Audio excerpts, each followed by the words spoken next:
el fiscal del caso, me ha apuntado por ahí el nombre, Guillermo Vallés, de, pues eso, de aparte de, quieto, quieto, aparte de hablarnos de a día de hoy cómo está el caso en concreto y lo que se está investigando, nos va a hablar de algo importante que es de ese peritaje psicológico, de nuestro queridísimo asesino. Atentos, que vamos ya a colocar, vamos a ver qué paje, aquí, que vamos a escucharlo. Vamos a ver, atentos, apuntando, chat. Y gracias por tu tiempo. Hola, ¿cómo te va? Un ¿Cómo gusto estás? para mí. Saludos para todos. Gracias, gracias. Bueno, empecemos. Sos actualmente el fiscal del caso que conmociona al país entero, porque estamos hablando de un potencial asesino en serie de los más terribles, digamos, de la historia argentina, en el caso de que se comprueben obviamente todas las acusaciones que hoy tienen en su contra. Estamos hablando de Matías Jurado, de 37 años, y me gustaría empezar por el principio, obviamente. ¿Cómo se supo del caso? ¿Dónde actuaba, digamos, y cuál era su modus operandi? Bueno, bien. Nosotros en realidad sabemos del caso por 5 denuncias diferentes de familiares de personas desaparecidas. En la división de búsqueda arrancamos con 5 personas que no encontrábamos. Eran todas personas en general de similares características, eran masculinos, eran mayores de edad, varios de ellos en situación de calle. Los que no tenían quizás alguna deficiencia psicológico-mental que hacía que a veces estén en lugares o por ahí relacionándose con gente en situación de calle. Notamos ese patrón común, empezamos la investigación en ese sentido, ya acumulando cada uno de esos legajos investigativos y damos con que las cámaras nos indican que 2 de esos 5 se habrían ido con una misma persona. Detectamos que esa persona, teníamos los registros de él por haber sido condenado anteriormente, con lo cual teníamos acceso a sus imágenes, entendíamos que podía ser él, y en el medio de todo esto nos llega el resultado del impacto de antena como última conexión del celular de un tercero de esos 5, que también daba en el domicilio de esta persona, Sí. con lo cual, bueno, inmediatamente solicitamos al juez un allanamiento. Antes de eso, nos entrevistamos con el taxista con el que sube uno de los desaparecidos con esta persona es Matías Jurado, que hoy ya está imputado. Sube, el taxista nos dice sí, subieron voluntariamente 2 personas ese día, nos lleva hasta el lugar donde los dejó y era también en esa casa. Bien. Ya coincidía todo, Sí. le solicitamos al juez el allanamiento y al día siguiente estábamos en la casa de Matías Jurado. Sí. O sea que hasta acá tenemos un perfil de víctimas muy vulnerables, tanto si hablamos de algo económico o como algo de deficiencias mentales. ¿Qué hacía con esas víctimas? Bueno, sí, cuando llegamos ahí, primero nos llama muchísimo la atención el hallazgo en el lugar del allanamiento, Sí. que es restos óseos, muchísimos restos. De todas las formas, aquí hay una cosa muy importante a nivel psicológico, que ahora cuando lo veamos, chat, es importante. El hecho de que las personas que él elegía, tenían una cierta edad avanzada y vulnerables o con problemas. Incluso hay algunas que son más, la edad es más baja porque solían estar entre los 50 y muchos, vamos a poner de 55 a 60 y tantos. Pero contra más jóvenes eran, vamos a decirlo así, más problemas tenían. O tenían problemas físicos, psíquicos, ¿me entendéis? O sea, lo primero que tenía que entender este señor es que le gustaba llevar él la batuta. O sea, tener el poder.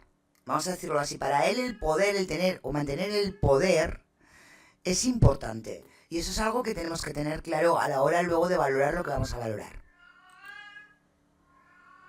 Óseos, muchísima sangre, muchísimos elementos que pueden haber sido utilizados como armas, son elementos de trabajo, pero son armas impropias y nos llamó la atención la gran cantidad de ellas que había.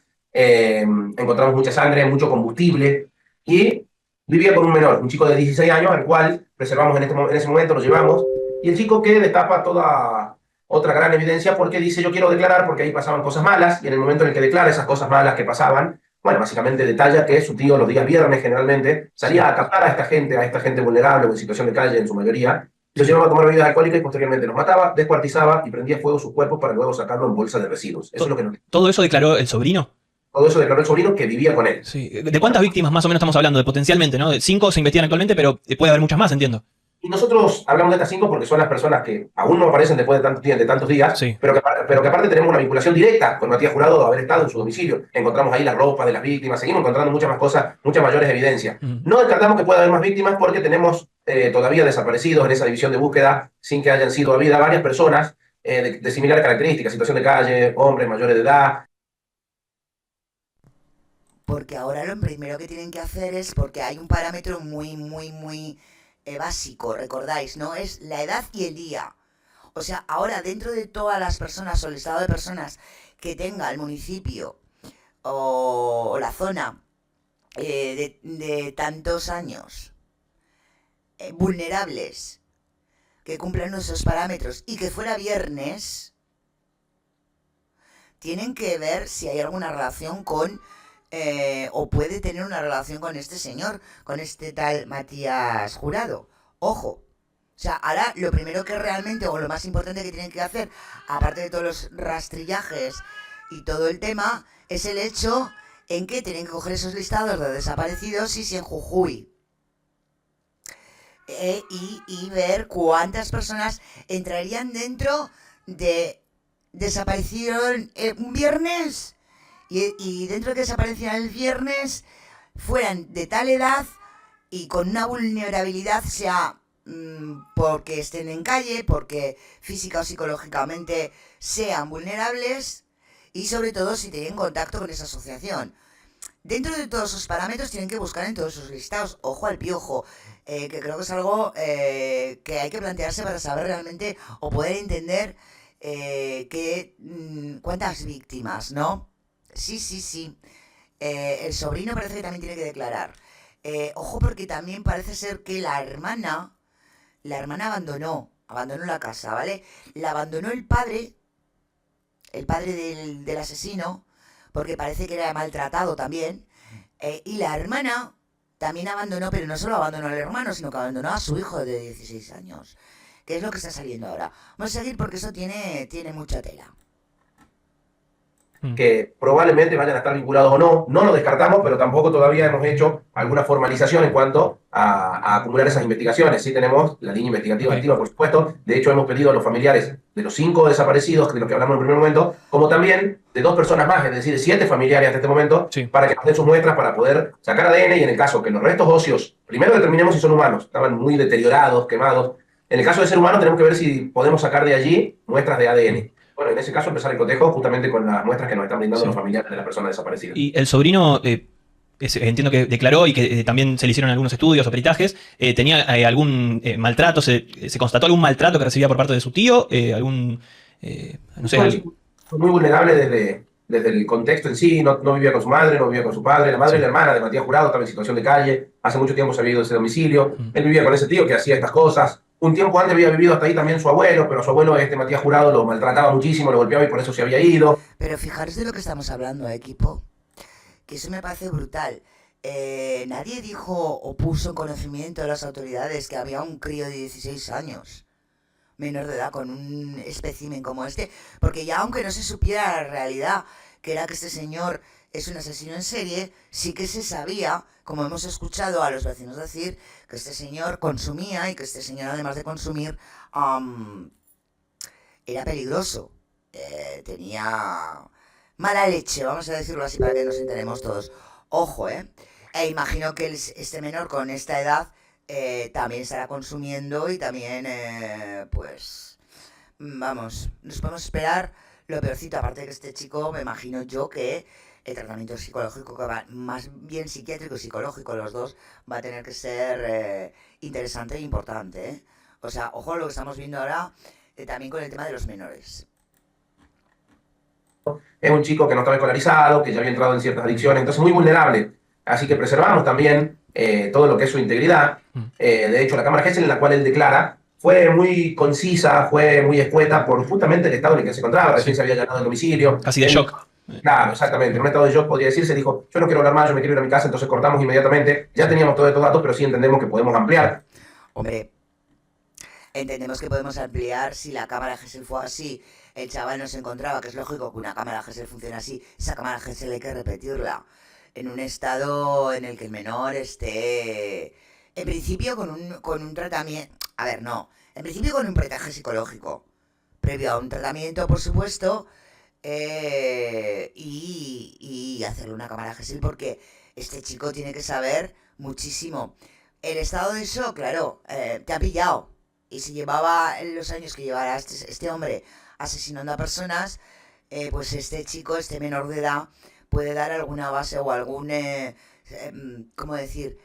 Anotación para poder seguir tirando de en cuánto tiempo llevaba este señor haciendo lo que estaba haciendo. O sea, estamos hablando de que realmente hay que tener cuidado, mucho cuidado con este chico, pero que realmente sí que hay que hacerle una cama de Gesell acondicionada a su estado psicológico, por supuesto, porque tiene la información mínimo de espacio-tiempo. Mínimo de espacio-tiempo de lo que este señor estaba haciendo y si lo hacía solo o tenía ayuda. Daros cuenta, pues ahora vamos a hablar de conductas. Hoy va de conductas, porque vamos a hablar de este tipo, porque como vais a escuchar al fiscal, dice que ya le han hecho una pericia psicológica y que ha salido imputable. Pero me parece muy rápido, porque aquí entraríamos en dos... ¿cómo decirlo? En dos variantes. Y puede llegar a ser peligroso, ¿vale? Entonces, vamos a escucharlo primero y luego os comento. Daros cuenta que yo no soy psicóloga, ni soy psiquiatra, pero soy psicoterapeuta. Entonces, nociones tengo para entender un poquito por dónde puede ir por aquí, ¿no? Y a mí me ha dejado bastante preocupada la rapidez con la que Fiscalía ha hecho esa pericia, ¿eh? Y ahora os explicaré el porqué. Pero bueno, en principio vamos a escucharlo, luego yo os voy a dar mi opinión y mi duda razonable, porque ojo, esto te lo pilla un buen abogado, sabiendo lo que dice y te lo puede, aunque él dice que va a ser imputable, ojo, hay una pequeña diferencia, están en una línea muy, muy, muy fina, y ahora veremos el porqué, ¿eh? En una línea muy, muy fina, y a este tipo hay que meterlo de por vida a la cárcel, o sea... luego lo vemos, ¿no? Que luego además veremos también algo importante que os quiero explicar hacia otra cosa que ha encontrado y nos ha comentado Ale Pueblas, ¿vale? Pero en principio, vamos... Aquí, que os veo mejor. Vamos a escuchar y a ver, ¿vale?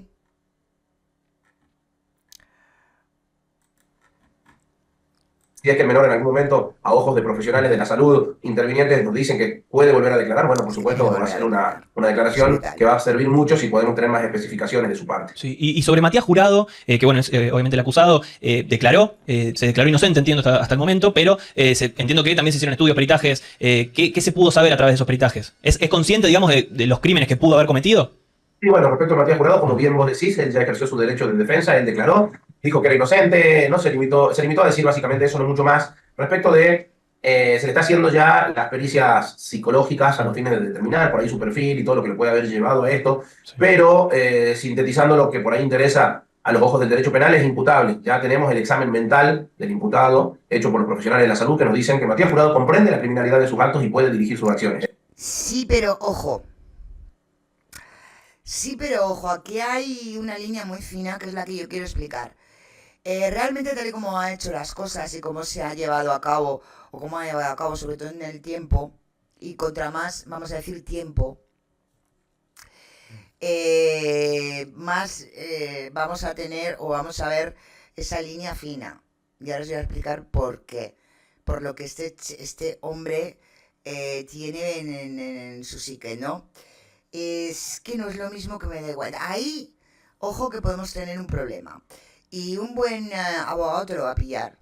Te lo va a pillar ese problema. O sea, porque es visible. Es visible, ¿no? Y hay que tenerlo muy, muy, muy bien atado esto, ¿no? No quiero decir nada hasta que no acabe el vídeo para explicarlo bien, ¿vale? Y hay que tener cuidado, jolín, es que hay que tener cuidado porque aquí podía entrar dentro de dos parámetros. Uno de ellos es imputable, pero el otro no. Y es un parámetro muy, muy fino. Y que hay que tener muy en cuenta. Tanto para bien como para mal. Luego lo explico, pero vamos primero a escuchar. A ver, yo tengo en cuenta que, ojo, quiero entender que está hablando el fiscal del primer peritaje. Porque, jolín, ha sido muy rápido. O para mí es muy rápido. Lo he hecho muy rápido. Tan rápido, es decir, sí, esto para adelante y tal, ¿no? Que será un primer peritaje que se va a continuar haciendo una pericia psicológica de este tipo de personaje, porque además no es fácil. Cuando estamos hablando de un asesino, ¿no? Estás hablando de cualquiera que te se sienta y más o menos un buen psicólogo, un buen psiquiatra, un buen terapeuta tiene sus artimañas para que pueda o se pueda entender la personalidad básica por lo menos de la persona, no la completa, porque eso son horas. A ver, en una sesión, ni en 2 sesiones, ni te diría yo en 3 sesiones, puede ser tan contundente. Y para mí que ha sido muy contundente el fiscal, demasiado contundente para el poco tiempo. Es extraño, yo también me parece extraño. Y además con la psique que puede entrar aquí. Creo que en principio habrá hablar del primer peritaje y que va a dejar, imagino, pasar tiempo hasta que haya un estudio completo. Desde luego no han podido hacer un estudio completo con tan poco tiempo del personaje, eso ya os lo digo. Pero a mí me ha dejado muy fría, ¿no? Con la contundencia. Sí, es importante. Porque te va a plantear, lo que voy a decir yo luego cuando ya terminemos el vídeo, te lo va a plantear una voz, yo sí, porque hay una línea muy fina, muy fina. Vamos a terminar. Es decir, no es inimputable y en ese sentido es que se ha avanzado ya con la audiencia imputativa y se le ha pedido la prisión preventiva. Ok. O sea, entiende la crueldad, digamos, de los actos de los que se está hablando. Era consciente de lo que hacía, de que lo que hacía está mal, de que iba en contra de la norma, es imputable, digamos. ¿Él tiene antecedentes, algún antecedente particular con algún conflicto judicial o policial? Sí, él había sido condenado 3 veces, había cumplido 3 condenas ya, o sea, había estado muchos años ya en el penal. ¿Sobre qué eso, en particular? ¿También homicidios? No, delitos violentos, pero contra la propiedad, delitos de robos con arma, de robo violento. Se ha hablado acá en la prensa local mucho respecto de cuando yo brindé este tipo de información respecto a los antecedentes, que tiene estas 3 condenas de las cuales hablo, de que él había cumplido alguna vez condena por homicidio. Y en realidad hubo un error en esa información, porque en realidad es madre de una víctima, una madre de un chico al que habían matado anteriormente, y ella decía, no, él estuvo preso por homicidio anteriormente. Lo cual no es falso, pero técnicamente hablando tampoco podemos decir que estuvo condenado. ¿Qué es lo que había pasado? Matías Jurado, cuando era menor de edad, en el año 2003, había sido investigado por un homicidio. Él, como varias personas más, y había estado privado de su libertad por eso. Claro, porque estamos hablando de que cuando cometió ese homicidio era menor de edad y entraría la ley del menor. Que es esa mujer que vimos ayer. Recordar que ayer escuchamos a la madre de la persona fallecida y a la prima, me parece que fue, prima o tía, ahora no recuerdo, que nos expresó o nos explicó quién era este señor, que ya había estado imputado o ya había estado detenido por... Pero claro, privado de la libertad, está hablando de la ley del menor, básicamente. Que fijaros la ley del menor al final. La ley del menor hay que revisarla y muy bien revisada. Homicidio en carácter de prisión preventiva, pero no había resultado condenado, fue sobreseído en esa causa. Bien, ¿y él a qué se dedicaba? ¿Sabe? ¿Tenía algún oficio? ¿Hacía changas? El oficio de él era la albañilería, pero no tenía un trabajo fijo, hacía changas, básicamente. Sí, vemos la precariedad también de la casa en la que estaba con su sobrino. Entiendo que el piso era de tierra, que es donde habrían encontrado algunos de los restos humanos, piel. Sí, era muy precaria. Nos llamó la atención también la suciedad, el desorden y todo, donde vivían en esa vivienda precaria, que es donde, una cosa que no te dije recién, en la declaración de cámara que es el menor también refirió que vamos a encontrar cosas enterradas. Ah, ok, ya les anticipó. Sí, estamos por empezar excavaciones. Aparte de todo lo que encontramos, vamos a hacer una nueva inspección a los fines de las excavaciones correspondientes. Sí, y por lo que me contaste, también encontraron bidones de nafta, me habías dicho, o encendedores. Muchísimos bidones de combustible, declaraciones con los vecinos. Ellos nunca habían visto o imaginado que pasaba algo así, pero sí ahora que sale toda esta noticia nos dicen sí, casi todos los fines de semana Matías Jurado prendía. Hombre, esto es lo que hablábamos el otro día, ¿no, equipo? Es complicado. A ver, es difícil que tú pienses que un vecino tuyo es un asesino en serie. Por mucho que sea desagradable, por mucho que sepas que es una persona que consume, claro, al llegar a un nivel de estar hablando de un asesino en serie, es complicado que a nadie se le pase por la cabeza por mucho que salga gritando con un machete en la calle. A ver, es algo que es complicado. Es difícil de que... Es que, a ver, vamos a ser sinceros, es que para ser un asesino en serie y además descuartizar a tus víctimas, no puedes... no lo hace cualquiera, no es habitual. La psique humana no está preparada para eso. O sea, por eso esto que ha ocurrido es tan bestia y un caso tan importante. Y más importante aún cuando había menores que este señor, que es que no se me quiere olvidar, menores que este señor llevaba para que vieran, o que les dejaba ver, o que les invitaba a ver lo que estaba haciendo. Porque a esos menores, y ya conocemos lo que sería su sobrino y a un primo, eso no se te olvida. Eso mentalmente tiene un coste. psíquicamente tiene un coste. ¿Mm? Ojo. Sí, pero por muy... Pero es lo que hablamos, chat, estoy leyendo, ¿eh? Por muy agresivo que tú conozcas a tu vecino o una persona que viva en el barrio y veas que salga haciendo locuras, por muy drogadicto que sea, muy consumidor que sea, no te puede... Es que es... A ver, yo lo que os quiero hacer entender es que una persona que comete, que es un asesino en serie, y además los descuartiza, ojo, tienes que tener una mente, algo en la mente, vamos a decirlo así. No es una persona normal. Una persona normal, por mala que sea, cruel que sea, fría que sea, no te digo que de un tiro no mate a alguien en un momento determinado de la vida, cuando son personas no buenas personas, vamos a decir, o que estén en el crimen organizado. Pero ojo, estamos hablando de una persona, ojo, que todos los viernes, es que hay algo muy importante que igual no habéis pillado interesante. Y es que todos los viernes iba por una víctima. Y ojo, que para matar, descuartizar, quemar, había cosas hasta que las cocía para darle de comer a los perros. Y deshacerse del cadáver era un trabajo que hacía durante toda la semana. O sea, viernes, sábado, domingo, lunes, martes y miércoles, hasta el jueves, se deshacía de los cadáveres. Y cuando acababa con uno, empezaba con otro.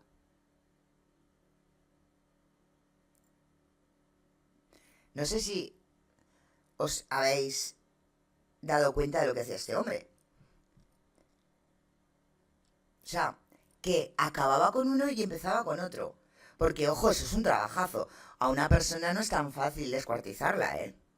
A no ser que tengas un aparato eléctrico en condiciones.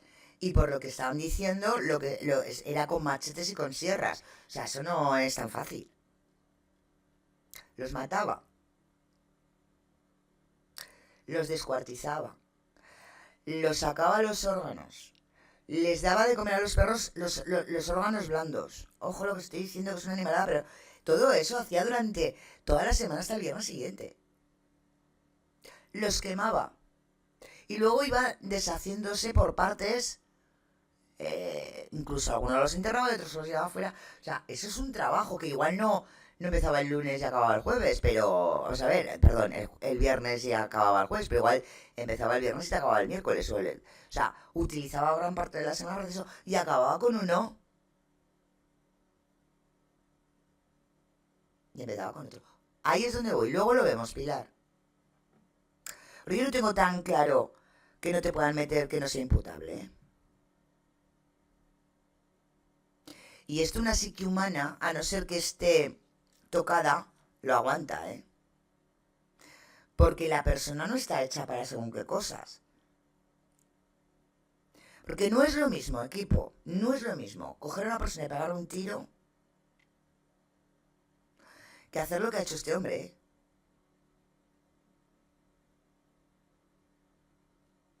O pegarle un navajazo. O si no, vamos al mismo tema de Paloma y Josué. No es lo mismo que alguien al robarte te pegue un navajazo, te pegue un golpe, a morir como murieron esos críos. Con rabia, ira y odio. ¿Ves que es distinto? Cuando hablamos de Paloma y Josué, sobre todo vemos esa característica del caso, ¿no? De lo odio y la ira y la rabia con que mataron a los críos. Pero en este caso vamos a ponernos en el lado, la persona cómo tiene que estar para hacer lo que hace con personas durante un montón de días. Y acabar y empezar otra. De hecho, ayer hablábamos del tema como diciendo, recordamos a algunos asesinatos así, asesinos en serie, que normalmente de un asesinato a otro asesinato pasa mucho tiempo, incluso un mes entero. Incluso se mueven, claro que no los pillan, pero este tipo no. Este tipo acababa con uno y empezaba con otro, máximo una semana, y encima no se movía del lugar. O sea, es un patrón bastante diferente a lo que estamos acostumbrados a ver, pero eso, a ver, también igual me he expresado mal, a que estamos acostumbrados a ver, a lo que la psique humana está acostumbrada a soportar. Porque, y luego lo vamos a ver cuando estemos hablando del tema psicológico, hay ciertos momentos en la persona que se puede, vamos a llamarlo disociar para que nos entendamos, estar en una euforia para hacer algo en concreto. Y, porque si no, igual no podría. ¿Sabemos por dónde vamos? Por eso estamos hablando de que muchísimos asesinos en serie, normalmente el patrón que llevan es un mes, 3 semanas, 4. Pero vamos a ver, no es que acabar con uno y empezar con otro. Estamos hablando de una mente perturbada, ¿no? Yo ya diría que no hay mente. Entendemos por dónde vamos, ¿no? Vamos a ver. Vamos a terminar de escuchar al fiscal. A ver, vamos a darle el botón. Fuego en su patio, un fuego que despedía un olor muy raro, muy particular. Nosotros pensamos que quemaba basura, dice. Sí. Él actuaba los viernes, ¿no? Tengo entendido. ¿Por qué los viernes? Generalmente, el sobrino dijo los viernes salía a hacer esto y después cotejamos las desapariciones y coincide. Que generalmente eran los viernes, no el 100% de los casos. Okay. La explicación de por qué, que entendemos que es cuando quizás él sabía, porque él también ya hemos tenido algunos adelantos en la investigación de que él frecuentaba muchos ciertos lugares, como plazas, lugares donde se consume, donde hay gente en situación de calle. Entonces creemos que conocía a las víctimas y que la vulnerabilidad de ellos es lo que hacía que él pueda llevárselo y probablemente él sabía el movimiento y por eso los días viernes. Pero claro, les podía prometer ahí algún techo, algún hospedaje por lo menos transitorio. Sí, entendemos que les invitaba bebidas alcohólicas, eso es lo que dijo. Ya tenemos algunas declaraciones consistentes en ese sentido de que él los llevaba diciéndole que les iba a invitar algo para tomar, y el menor también dice, llegaba con gente, iban a tomar algo, yo ya sabía lo que iba a pasar, así que me iba. Algunas veces presenció, otras veces dice, yo me iba al lugar porque ya sabía lo que iba a pasar. Claro. Y yo entiendo, también tengo el dato de que al menos hay 40 desapariciones constatadas en el último año, creo. Es decir, por el número que vos me decís, entre 7 y 8 investigaciones que se están haciendo, obviamente queda mucho por comprobar. Estamos hablando de que casi un cuarto de todos los casos de desaparición podrían tener algún vínculo con Matías Jurado. Ojo, Sí, nosotros no descartamos nada. Respecto a de las búsquedas activas, hay algunas que la gente desaparece y vuelven a aparecer, o sea, y que por ahí no está el registro bien, con lo cual tengo entendido yo que no es tan alto el número de las búsquedas ahora activas. Entendemos que vamos a seguir investigando de las que tenemos activas, cuáles pueden estar vinculadas con él. Bien. El móvil, digamos, el hecho, entiendo que obviamente alguna patología debería tener en el caso de que se encuentre después algunas investigaciones o datos más concretos sobre toda la investigación que están haciendo, pero ¿él dio alguna pista más sobre el móvil que podía llegar a tener o por qué elegir estas víctimas, a pesar de que haya hecho? Los licenciados que ya están empezando con las entrevistas psicológicas quizás pueden determinar algo más de su personalidad y eso sí llevar a decirnos cuál puede haber sido el móvil. ¿Veis? Mira, este trozo no me había dado cuenta yo. Están empezando, claro, entonces porque es que es muy aventurado lo que ha dicho al principio, porque lo ha afirmado, ¿no? Él es imputable. Ojo, solo acaban de comenzar, ya os lo he dicho, esto no va tan rápido. Y sobre todo, porque si me dices que es una persona más o menos normal, pues no te digo que en un paro, 1, 2 o 3 sesiones más o menos tengas un mapa concreto psicológico de la persona, pero una persona así es complicado y en tan poco tiempo no. Menos mal, este trozo no me he dado cuenta yo que siguen las pericias, porque estaban preocupándome y ahora vais a ver el porqué. Estaba preocupando en ese aspecto. Grande lo sabemos por el móvil. Bien, y hoy entiendo que se iba a levantar o se levantó el piso de tierra de la casa. ¿Eso ya pasó? ¿Va a suceder en las próximas horas? Va a suceder en cuanto llegue la gente de Antropología Forense de Nación, que nos van a colaborar. Bien. Estamos esperándolo a ellos porque son los idóneos por ahí para este tipo de excavaciones. No queremos de repente contaminar o romper alguna evidencia que no puede servir, con lo cual estamos esperando esa colaboración. Paralelamente se va avanzando en algunos teléfonos celulares que se secuestraron con el equipo de informática forense nuestro, con otras declaraciones, con otro rastrillaje que se está haciendo, por supuesto con el laboratorio que está detectando si tiene muestra genética. Vamos avanzando paralelamente en otro sentido también. Bien. Y los pasos a seguir, tanto con el imputado y con el sobrino, ¿no? Él está actualmente a resguardo de ustedes, de la policía. No, queda de resguardo de la Dirección de Niñez y Adolescencia de la provincia, ya está de resguardo. Estaba en la casa de una tía, pero sí, por supuesto, con toda la intervención del equipo interdisciplinario de provincia. Mientras Matías detenido, obviamente. Matías Jurado tiene 4 meses de prisión preventiva, que se dictó eso el día lunes en la audiencia imputativa. Bueno, pues esto es lo que tenemos. Os voy a decir una cosa, no había visto a este fiscal nunca, pero independientemente del tema de la pericia psicológica del que ha hablado, claro, es fiscal, no psicólogo, ¿vale? Imagino que estará repitiendo lo que han dicho. No me cae mal, no sé por qué lo veo, la forma de hablar que ha tenido y cómo lo ha expuesto, entendible, me ha caído bien. Luego ya veremos, ¿eh? Pero en principio no me ha disgustado el equipo. Hay veces que normalmente los fiscales, imagino, no es por hablar mal, ojo, imagino que por el trabajo que llevan y por la exposición que tienen a ciertos casos suelen ser más tajantes, más huraños, más hablando de una manera menos explícita y básica como lo ha hecho en este caso Guillermo, y no sé, no sé, me ha parecido interesante como lo ha hecho, ¿no? Bueno, ahora vamos a hablar del tema de las pericias antes de pasar al siguiente, porque, por lo que os he comentado, ¿no? Por el hecho de que a mí, menos mal que ha dicho al final el tema de que se está continuando, porque realmente me había asustado por el parámetro que estamos viendo. Voy a buscar una foto que quiero verle la cara y que se la veamos todos a este... es que persona no. Esto no es una persona. Esto lo podríamos llamar individuo. Vamos a llamarlo individuo, por ponerle un nombre. Bueno, lo de la tripa ya lo hemos... Pero lo voy a poner en pantalla completa. Aquí yo cuando la primera vez que vi la foto y vi esto... que tienen toda la tripa, que esto son navajazos, una pelea de navajazos, aquí le han pegado en buenos tajos, que de hecho esta que tiene en medio para mí que lo operaron, que lo operaron de alguna pelea importante, no sé si dentro o fuera de la cárcel, pero con eso, esto ya dice bastante, porque mínimo 2, 4, 6 navajazos llevaba, creo que la del medio sería más bien...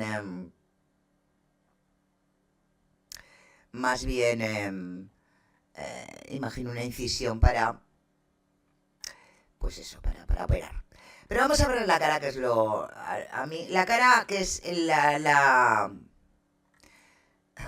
los ojos que son la cara del alma, ya no me sale la frase ahora. Se nota que estamos a viernes. Este individuo, ya podemos verle una mirada extraña, ¿no? Una mirada rara. Os voy a poner así, para poder leeros en conjunto, y vamos a hablar del tema psicológico y de lo que a mí me raya mucho con esto. Y es lo siguiente. En el caso concreto de este tipo, del asesino serial de Jujuy, como lo están llamando, Matías Jurado, ya hemos visto cómo los peritos y profesionales forenses destacaron los rasgos narcisistas. Esto ya lo han dicho, O sea, que tiene rasgos narcisistas ya es algo que en esa pericia forense en principio nos han dicho, ¿vale? Que son rasgos propios, ¿no? Del ambiente delictivo, por supuesto. Y han dicho, como hemos escuchado, que es imputable. Ser imputable, tenemos que tener claro que o nos quieren decir, jurídicamente hablando, que es consciente de sus actos, que sabe discernir entre el bien y el mal, ¿vale? Pero yo he visto, a mí me ha dado cositas en la nariz que pueden tener una línea muy fina para que se pueda romper eso de la imputabilidad o inimputabilidad, ¿vale? Es muy destacado también, y tiene mucho que ver si al final es imputado o no, con esa violencia, sobre todo el tema también de los desmembramientos, porque esto nos da a entender que tiene una psicopatía.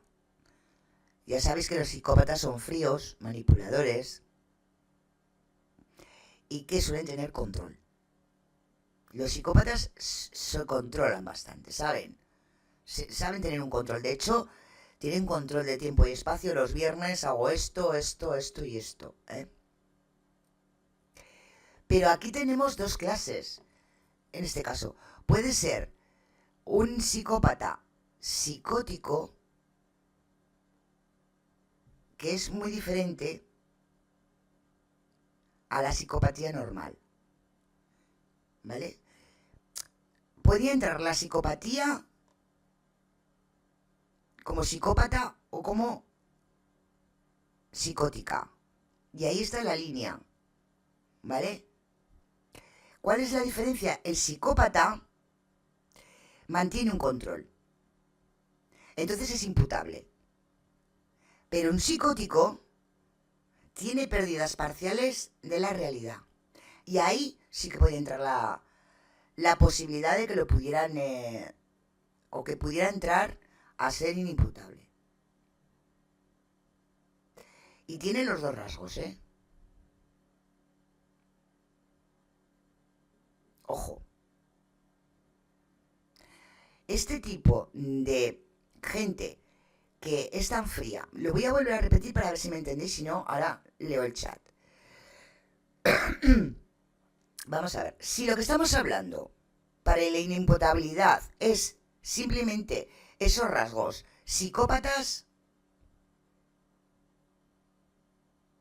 o sea, frialdad, violencia y sobre todo el tema de los desmembramientos que matan con control, bueno, pero como si se detecta y podía entrar una psicosis, un psicótico, ojo que ahí habría vuelta de hoja, porque un psicótico actúa en base de una precisión distrópica, se llama, distrópica. O sea, es distorsionada o fragmentada de la realidad. Y la psicosis podría llevar a esas acciones violentas inconsecuentes e inconscientes, mientras que el psicópata es plenamente consciente.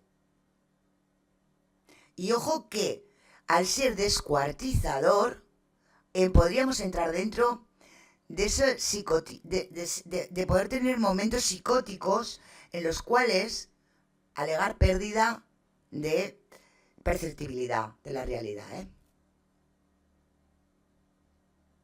Ojo. Y este tipo, estamos hablando de un tipo que es que lleva años. Si realmente se confirma que esas 30 o 40 personas pueden estar relacionadas, esas 30 o 40 desapariciones, perdón, pueden estar relacionadas directamente con este tipo, ojo. Este tipo en su perfil tiene narcisismo, vamos a llamarlo delictivo, ¿no? Porque no ha hecho otra cosa en su vida más que delinquir desde los 14 años. Tiene egocentrismo y sobre todo lo que yo le veo muchísimo es un sentimiento de superioridad. Si fijaros en las víctimas que pilla. O sea, víctimas de unas edades concretas a poder ser todo vulnerables que se puedan y de hecho cuando son más jóvenes tienen problemas o físicos o psíquicos. Eso es que le encanta la superioridad. Tiene consumo, violencia, abuso de las sustancias y agresividad crónica. Eso es una psicopatía, además. Pero ojo, que también tiene mucha metodicidad con el crimen. Y metodicidad en el hecho de que es un patrón. Los viernes voy a buscarlos, me los llevo a mi casa, les doy de comer o de beber, los mato, los tal... No lo repito otra vez, ya sabéis, ¿no? Es una metodología del crimen. O metodicidad del crimen, como lo queráis llamar. Sabemos que los desmembra. Y ahí es donde digo yo que podemos entrar... que lo tienen que estudiar bien para que no se escape de poder ser un psicótico. Decir que en ciertos momentos no era consciente de la realidad. Por eso hay que tener cuidado, ¿no? De hecho, en el tema Sancho, recordáis, los que lo llevamos, que en un momento determinado la defensa de Daniel alegó esa fragmentación del tiempo de que no te acuerdas de lo que ha pasado. ¿Vale? Que puede ocurrir cuando hay una... ¿Cómo deciroslo? Cuando hay un shock, puedes... ¿cómo decirlo? Yo recibo un shock, yo mato a una persona, ¿no? Para que me entendáis. Yo mato a una persona sin querer. Os explico lo de Sancho, como dijo la defensa, para que entendáis. Que le puede también entrar aquí.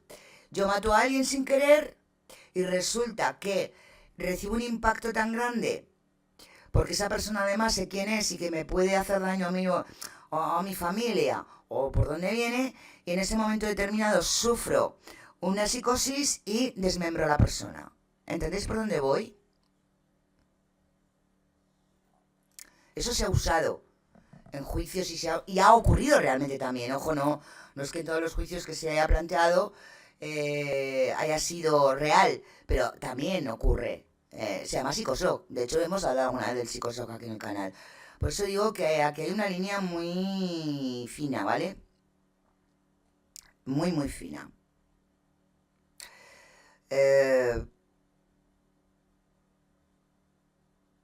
Porque muchas veces cuando hablamos del desmembramiento hablamos de actos impulsivos o simbólicos. La mente, pues es que esto es muy complicado, lo de este tipo.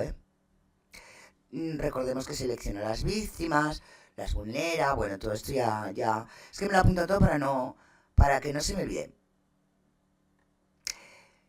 Ellos dicen que tiene una imputabilidad legal y la tiene. A ver, por muchas cosas.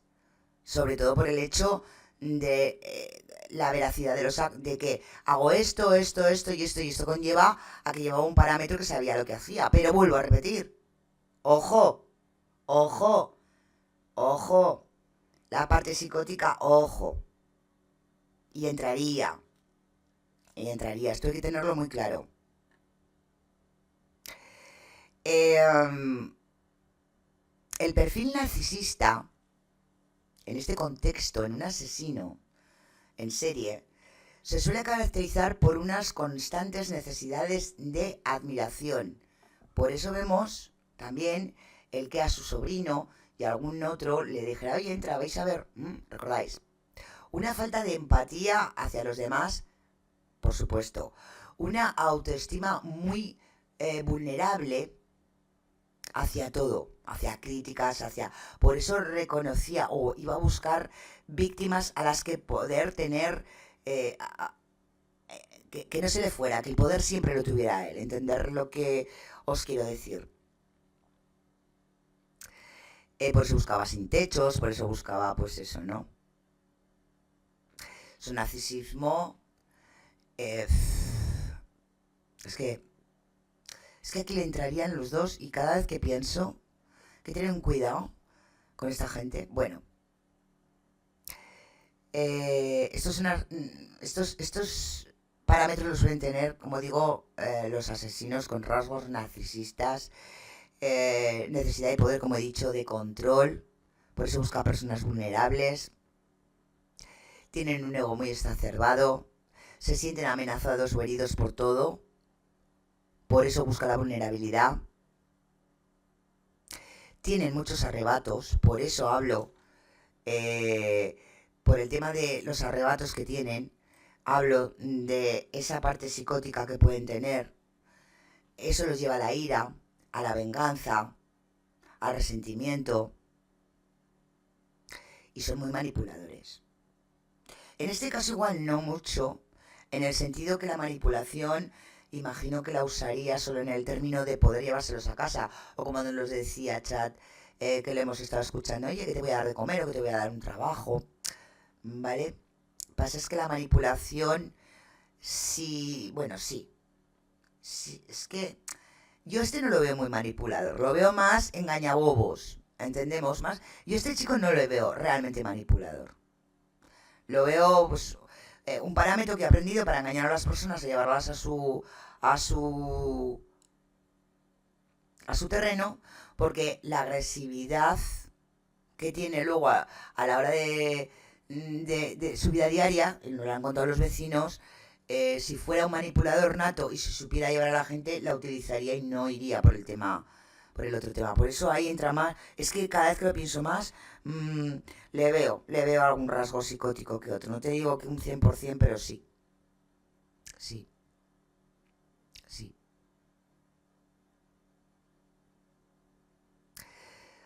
Bueno, vamos a recopilar. Ego, sensación de superioridad,